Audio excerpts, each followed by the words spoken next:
Hello दोस्त, स्वागत है आपका क्लियर बीपीएससी यूट्यूब चैनल में। और हम आपके साथ आज बात करने वाले हैं बीपीएससी के प्रीवियस ईयर क्वेश्चन के विज्ञान टेस्ट का पार्ट 1 पे बात करेंगे। और विज्ञान का टेस्ट इसलिए लेके आए हैं तो आज जो इस टेस्ट में जो 20 क्वेश्चन की बात हम करेंगे, इस 20 क्वेश्चन में 20 का 20 क्वेश्चन बार बार बीपीएससी के एग्जाम में पूछा गया है। तो आप लोग इसको एक बार देख लें। सभी क्वेश्चन कम से कम 2 बार तो पूछा ही गया है, इससे ज़्यादा बार भी कुछ क्वेश्चन है जो 3 बार पूछा गया है, एक क्वेश्चन तो 4 बार भी पूछा गया है। तो इस क्वेश्चन को आप लोग ध्यान से बनाएंगे और देखेंगे कि आपका कमांड कैसा है। इसमें विज्ञान, जीव विज्ञान की भी बात की गई है, उसके बाद भौतिक की भी बात की गई है, उसके बाद आपको रसायन विज्ञान की भी बात की गई है। तो आप लोग इसमें सभी विज्ञानों की क्वेश्चन सम्मिलित किया गया है जो बीपीएससी के प्रीवियस ईयर क्वेश्चन पेपर पर आधारित है। आप नए आए हैं तो इस वीडियो को शेयर कर दीजिए और क्लियर बीपीएससी यूट्यूब चैनल को सब्सक्राइब कर लीजिए, ताकि बीपीएससी की तैयारी के लिए, मजबूती के लिए आपको जो भी कुछ यहाँ पे करवाया जाएगा, जो भी कंटेंट आपके लिए लाया जाएगा, वो आप लोग तक पहुँचे और आप लोग ज़्यादातर शेयर करके आप लोग ज़्यादा आदमी तक इस बात को फैला पाएँ। टेलीग्राम चैनल को ज्वाइन कर लीजिए। यहाँ डेली करंट अफेयर के साथ आपको हिंदी और इंग्लिश में एडिटोरियल के साथ न्यूज़पेपर का संपादकीय भी दिया जाता है, जो मुख्य परीक्षा के लिए बहुत ही इंपॉर्टेंट है। और फेसबुक और इंस्टाग्राम पेज को लाइक और फॉलो कर सकते हैं आप लोग। एक जानकारी और है कि आप लोग अगर 67वीं की तैयारी कर रहे हो या 68वीं को आपको पता होगा कि 8 जनवरी को एग्जाम है, 8 जनवरी 2023 को 68वीं की एग्जाम है। तो इस दोनों की एग्जाम की तैयारी कर रहे हैं तो करंट अफेयर का हम लोग सीरीज चला रहे हैं फिलहाल तो अभी। और 67वीं बीपीएससी के बाद हम लोग नया प्रोग्राम भी लेके आएंगे। इसमें आप लोग को अगस्त 2021 से लेकर के अगस्त 2022 तक का करंट अफेयर हम लोग राष्ट्रीय, अंतर्राष्ट्रीय और बिहार स्पेशल का कर चुके हैं। तो आप लोग उसको जाके फॉलो कीजिए। हम दावा करते हैं कि अगर आप हमारा करंट अफेयर देखते हैं तो बीपीएससी के एग्जाम में 90 से 95% करंट अफेयर का क्वेश्चन हमारे ही वीडियो से आएगा। इस दावे को सच करके हम दिखाएंगे 30 तारीख के एग्जाम के बाद, जो बीपीएससी का 67वीं होने वाला है उसके बाद। तो चलते हैं क्वेश्चन के ऊपर और देखते हैं कि कौन कौन सा क्वेश्चन बीपीएससी में बार बार रिपीट किया गया है जो प्रीवियस ईयर क्वेश्चन पेपर है, और कौन कौन सा क्वेश्चन हम बीपीएससी की बात करेंगे और इसमें प्रीवियस ईयर क्वेश्चन किस किस में रिपीट किया गया है। तो देखते हैं पहला क्वेश्चन है कि सूची बनाना के लिए, इसमें से सूची में विटामिन ए भी पूछा जाता है, बी भी पूछा जाता है, सी भी पूछा जाता है और डी भी पूछा जाता है। तो आप लोग इसको बारी बारी से जो है ये देखिएगा और समझिएगा कि विटामिन ए क्या है। तो विटामिन ए, आप लोग इसमें डायरेक्ट आंसर बताते हैं तो विटामिन ए का ऑप्शन क्या होना चाहिए? विटामिन ए का होना चाहिए 3 होना चाहिए। दृष्टिहीनता विटामिन ए के कारण होता है। विटामिन बी के कारण क्या होता है? विटामिन बी के कारण बेरी होता है, आप लोग को पता होना चाहिए। विटामिन सी के कारण क्या होता है? तो विटामिन सी के कारण स्कर्वी रोग होता है। और विटामिन डी के कारण क्या होता है? तो रिकेट्स होता है। तो 3 1 4 2 ऐसा कुछ है, 3 1 4 2 यही ऑप्शन है। तो इसका ऑप्शन आंसर हो जाएगा ए, 3 1 4 2। तो आप लोग इसमें कुछ एक्सप्लेनेशन नहीं है क्योंकि इसमें कुछ था नहीं, तो एक्सप्लेनेशन के बारे में कुछ नहीं किए हुए हैं। अगला क्वेश्चन की तरफ चलते हैं। अगला क्वेश्चन है कि आधुनिक आवर्त सारणी में बाएं से दाएं जाने पर परमाणु की त्रिज्या पर क्या प्रभाव पड़ता है? ये क्वेश्चन पूछा जा चुका है 66वीं में। तो आप लोग जाकर के प्रीवियस ईयर क्वेश्चन पेपर देख सकते हैं। 66वीं या 65वीं में पूछा गया है, आप लोग को देखना होगा। बाएं से दाएं जाने पर बढ़ता है, बाएं से दाएं जाने पर घटता है। पहले बढ़ता है और फिर घटता है, कहाँ से? बाएं से दाएं जाने पर। और बाएं से दाएं जाने पर एक समान रहता है, उपयुक्त में से कोई नहीं, उपयुक्त में से एक से अधिक। इसका आंसर क्या होना चाहिए? इसका आंसर होना चाहिए कि घटता है, बाएं से दाएं जाने पर घटता है। ये हम याद किए हुए हैं। इसको एक्सप्लेनेशन के बारे में चलते हैं। तो इसका एक्सप्लेनेशन देखते हैं कि एक्सप्लेनेशन में इसमें कुछ ज़्यादा नहीं है, आप लोग इसको एक्सप्लेनेशन को देख लेंगे। तीसरा नंबर क्वेश्चन पर चलते हैं। किसी पदार्थ के विलयन को गर्म करने पर उसकी विलेयता निम्न से क्या प्रभाव पड़ती है? पूछा जाता है कि पदार्थों को गर्म करने पर विलेयता में क्या प्रभाव पड़ता है, इस तरह से भी पूछा गया है। तो ये क्वेश्चन हमारे हिसाब से 2 बार पूछा गया है पिछले 6 बार में। तो आप लोग याद रखिएगा, पहले बढ़ता है, घटता है, सी स्थिर रहता है, डी पहले बढ़ता है फिर घटता है, ई उपयुक्त में से कोई नहीं, उपयुक्त में से एक से अधिक। इसका आंसर क्या होगा? विलेयता करने पर ऑब्वियसली है, क्योंकि उसका गर्म करने पर विलेयता उसका बढ़ेगा। तो इसका आंसर हो जाएगा ए। आप लोग देख लेंगे। एक्सप्लेनेशन देख लीजिए, एक्सप्लेनेशन में कुछ है नहीं। एक्सप्लेनेशन में इतना ही है। आप लोग जो है इसका फॉर्मूला वगैरह पे नहीं जाएंगे, तो इसलिए एक्सप्लेनेशन यहाँ पे ज़्यादा नहीं की, बात नहीं की है। क्वेश्चन नंबर 4 पे देखते हैं। व्यक्ति वस्तुओं को देख पाता है कब?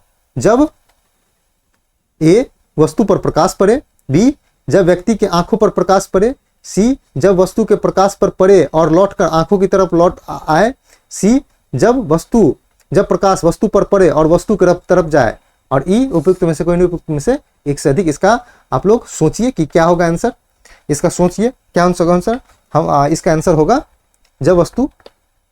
जब प्रकाश वस्तु पर पड़े और लौटकर आंखों की तरफ रिटर्न आ जाएगा तो उसका पता चलेगा कि वस्तु देख पाता है, वस्तु वहां पे रखा हुआ है, यह आंखों की स्थिति होती है। इसका एक्सप्लेनेशन ये है। इसलिए प्रवर्तन के कारण होता है जो दर्पण प्रतिबिंब बनता है, और अपवर्तन और विवर्तन इसके लिए आवश्यक नहीं है। तो यह है एक्सप्लेनेशन। अगला क्वेश्चन की तरफ चलते हैं। अगला क्वेश्चन है कि हृदय स्पंदन एक विद्युत तरंग द्वारा निष्पादित होती है जो उपजती है कहाँ पे? मस्तिष्क में, बी रुधिर में, सी हृदय में, और डी मेरुरज्जु में। ई उपयुक्त में से कोई नहीं उपयुक्त में से एक से अधिक। तो इसका आंसर क्या होना चाहिए? इसका आंसर होना जाना चाहिए हृदय में, जिसको हम लोग क्या कहते हैं? पेस मेकर कहते हैं। तो पेस मेकर के द्वारा ही इसकी उपज होती है। तो आप लोग याद रखिएगा कि हृदय जो स्पंदन करता है उसकी शुरुआत हृदय में ही होती है, जिसका नाम है पेस मेकर। तो इसका एक्सप्लेनेशन देख लेंगे। विद्युत तरंग उत्पन्न करती है, इसे पेस मेकर कोशिका कहते हैं। तो इसको याद रखिए। अगला क्वेश्चन की तरफ चलते हैं। अगला क्वेश्चन है, जब एक व्यक्ति वृद्ध हो जाता है, बूढ़ा हो जाता है, तो उसका सामान्यतः रक्तदाब क्या होता है? बढ़ जाता है। पहले ए है घट जाता है, बी बढ़ जाता है, सी उतना ही रहता है, और डी घटता बढ़ता रहता है। उपयुक्त में से कोई नहीं उपयुक्त में से एक से अधिक। तो इसका आंसर क्या होना चाहिए? इसका आंसर आप लोग बताइए। बहुत ईजी आंसर है इसका। इसका आंसर है बढ़ जाता है। जब व्यक्ति बूढ़ा होता है तो उसका ब्लड प्रेशर बढ़ जाता है। तो याद रखेंगे ब्लड प्रेशर बढ़ जाता है। यह है इसका सही आंसर। एक्सप्लेनेशन की बात करें तो देख लेंगे। इसका एक्सप्लेनेशन इसके बारे में दिया गया है। सामान्यतः रक्तदाब कितना होता है? 120/80 होता है। तो याद रखेंगे। इसका जो रक्तदाब मापने वाला यंत्र क्या होता है उसको क्या कहते हैं? स्फेग्नोमीटर। ये भी क्वेश्चन जो है बार बार पूछा जाता है कि रक्तदाब मापने वाला यंत्र को क्या कहा जाता है? तो स्फेग्नोमैनोमीटर कहा जाता है। इसको भी याद रखेंगे। अगला क्वेश्चन की तरफ चलते हैं। अगला क्वेश्चन है कि श्वेत रक्त कोशिकाएं, व्हाइट ब्लड सेल अथवा कणिकाएं निम्नलिखित में से क्या कार्य करती है? ऑक्सीजन का वहन करती है, कार्बन डाइऑक्साइड का वहन करती है, सी रोगाणुओं का विनाश करती है, डी रक्त का थक्का बनाना, और ई उपयुक्त में से कोई नहीं उपयुक्त में से एक से अधिक। तो इसका आंसर क्या हो जाना चाहिए? इसका आंसर हो जाना चाहिए सी रोगाणुओं का विनाश करती है। व्हाइट ब्लड सेल जो आप लोग का इम्यूनिटी पावर होता है वो इसी के द्वारा बढ़ता है, व्हाइट ब्लड सेल के कारण। तो इसका एक्सप्लेनेशन आप लोग देखिए। जो रक्त में 3 तरह के तरल भाग को प्लाज्मा कहते हैं। रक्त कोशिका में इसमें तैरती है, और 3 तरह की कणिकाएं होती है। एक तो आरबीसी जिसको रेड ब्लड सेल कहते हैं, और दूसरा है डब्ल्यूबीसी व्हाइट ब्लड सेल, और तीसरा है प्लेटलेट्स जिसको बिम्बाणु कहते हैं, वो होता है। तो आप लोग देख लेंगे इसका। अगला क्वेश्चन की तरफ चलते हैं। अगला क्वेश्चन है कि जल अपघटन में ऊर्जा किस रूप में उत्पन्न होती है? ए प्रकाश के रूप में, बी उष्मा के रूप में, सी ध्वनि के रूप में, डी अम्ल के रूप में, ई उपयुक्त में से कोई नहीं उपयुक्त में से एक से अधिक। तो इसका क्या होगा आंसर? इसका आंसर होना चाहिए उष्मा के रूप में होना चाहिए। ये भी क्वेश्चन बार बार पूछा गया। ये तो हमको लग रहा है कि 2-3 बार पूछा जा चुका है। तो आप लोग इसको याद रखेंगे। इसका एक्सप्लेनेशन देख लीजिएगा। एक्सप्लेनेशन क्या है? तो अगले क्वेश्चन की तरफ चलते हैं। अगला क्वेश्चन है, परख नली शिशु संबंध में निम्नलिखित में से कौन सा कथन सत्य है?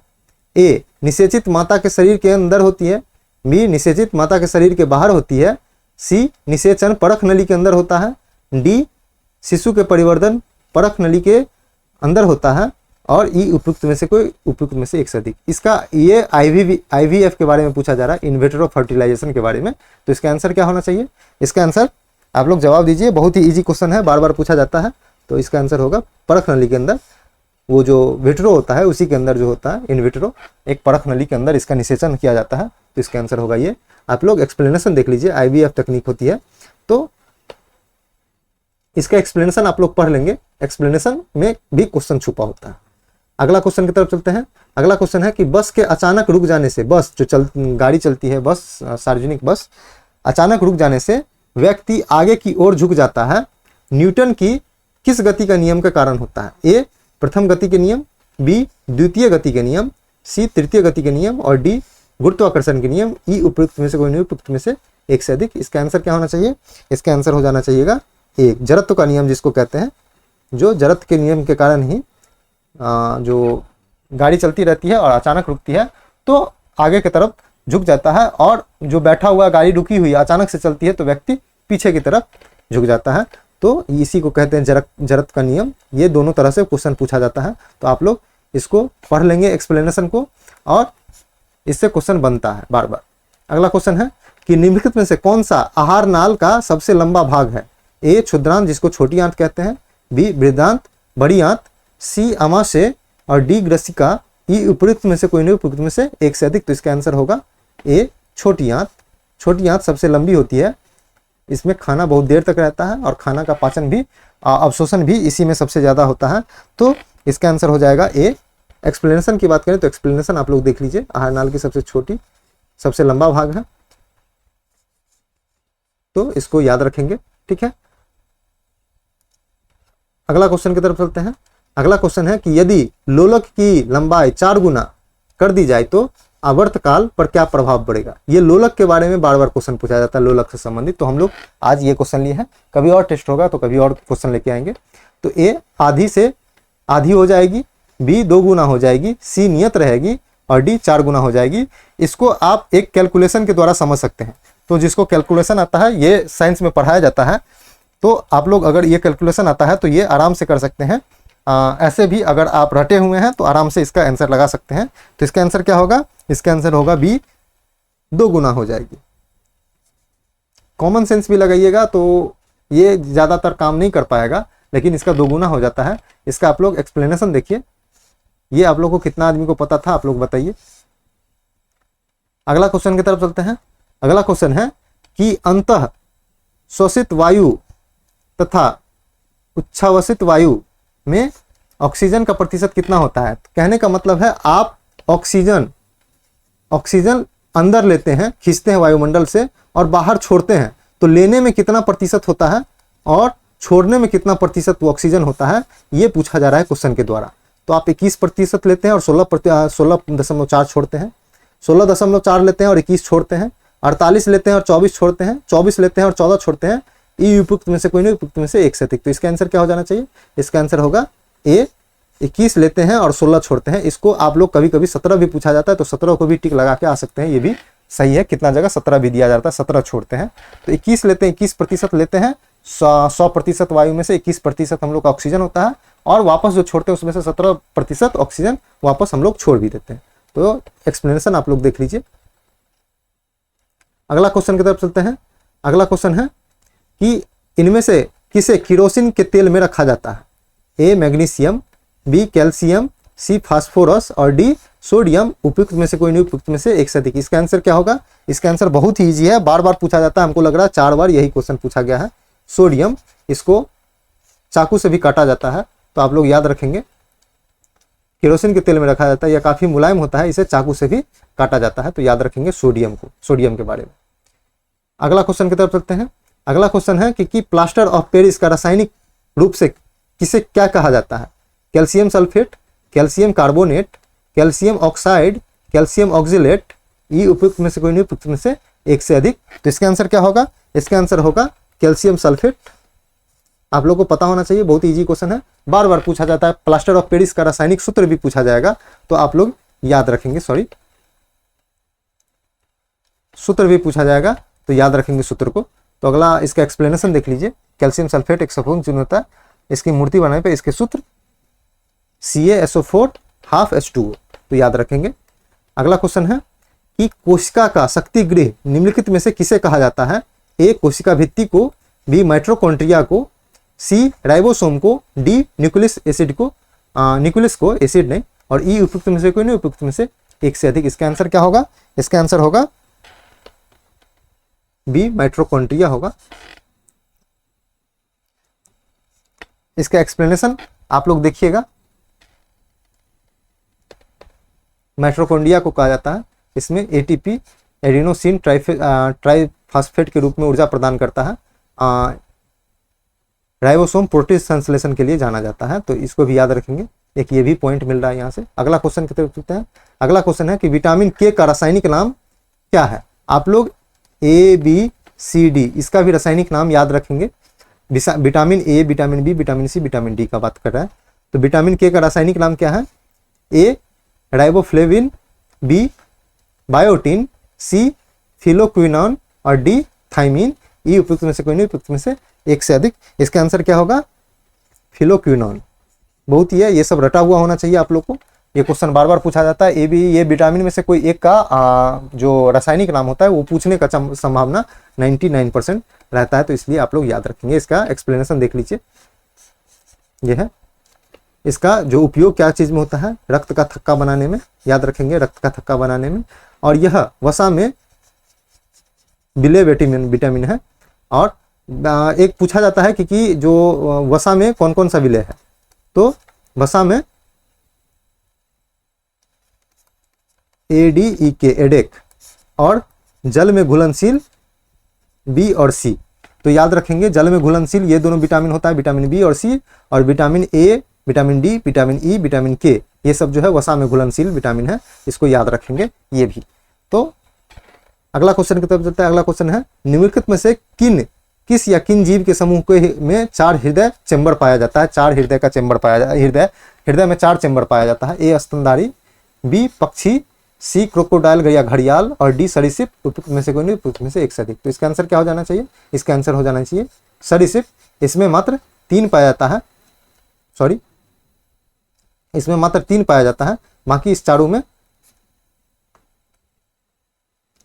सॉरी इसका आंसर ई होना चाहिए।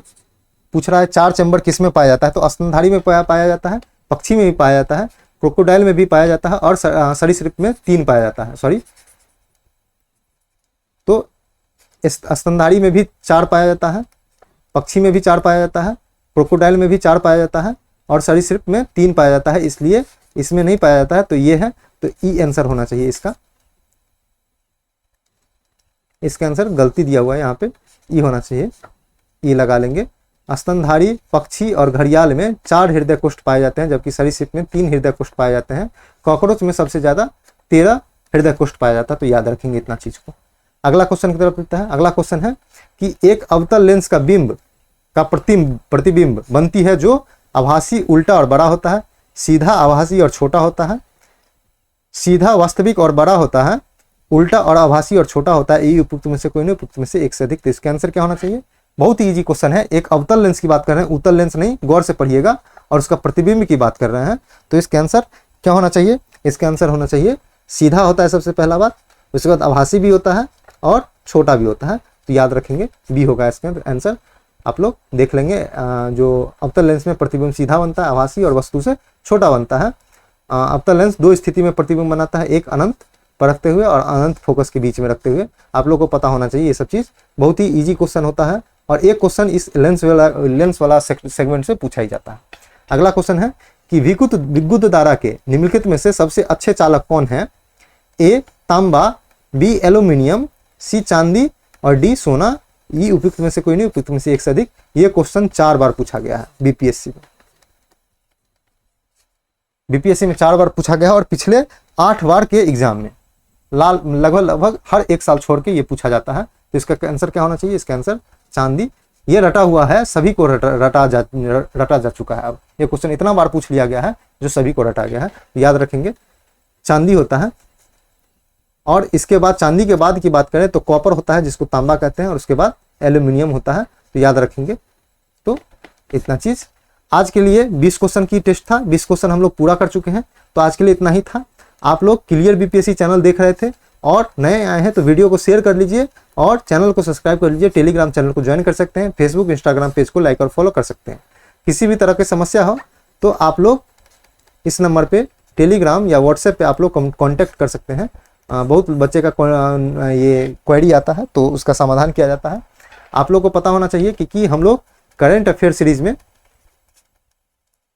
अगस्त 2021 से लेकर के अगस्त 2022 तक का करंट अफेयर बिहार स्पेशल और राष्ट्रीय अंतर्राष्ट्रीय देखे हैं, और हम दावा करते हैं कि करंट अफेयर सीरीज से मेरा बीपीएससी के एग्जाम में 90 से 95% करंट का क्वेश्चन हमारे वीडियो से आएगा। आप लोग देखते रहिए।